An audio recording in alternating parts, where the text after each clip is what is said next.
Hi guys, and welcome to a new video. Welcome to a new Bible study.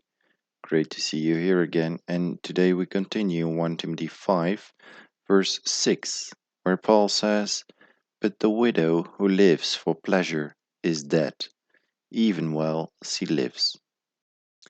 In this verse, Paul continues building on the principle of the preceding verses regarding the discernment churches must exercise to help the most needy and vulnerable in their community. Here, he warns against helping the self-indulgent widow whose life contrasts starkly with those widows who really are in need. The church should not waste valuable resources on such a self-centered woman, whose focus is on anything but seeking the Lord and living a righteous life.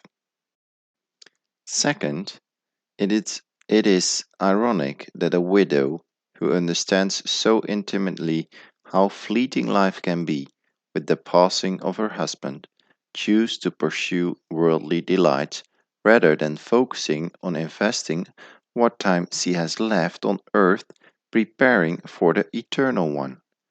Believing she is free from the yoke of marriage, she fritters away her time and any resources provided, all in the name of pursuing happiness.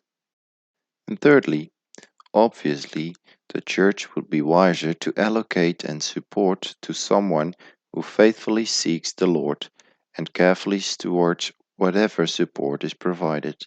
Supporting the indulgent pleasure seeker not only wastes the finite resources of the church, it fosters her terrible example to the body of Christ and leaves the truly needy wanting, feeling overlooked and exasperated.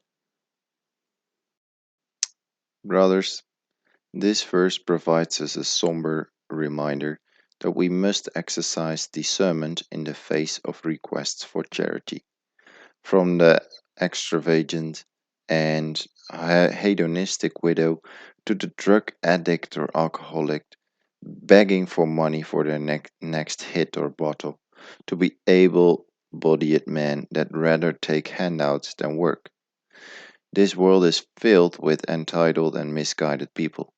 As each such situation is different, and there may be extenuating circumstances, our first response must always be to pray and seek the Lord's wisdom in order to better discern what our response should be, as we should be very careful to make sure that we do not become dead even though we live, as James 2 verses 17 reminds us.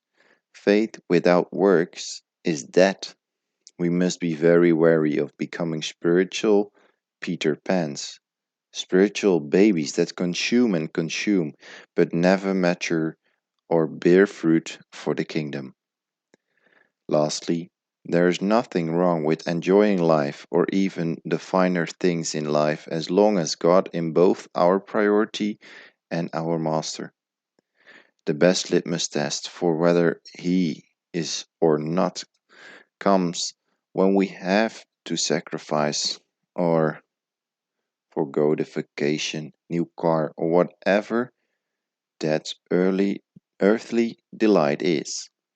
If we can do it with joy, knowing He is fully in control of the situation and has our best interest in heart, then we know we have our priorities aligned and that He sits on the throne of our hearts. May God bless you all.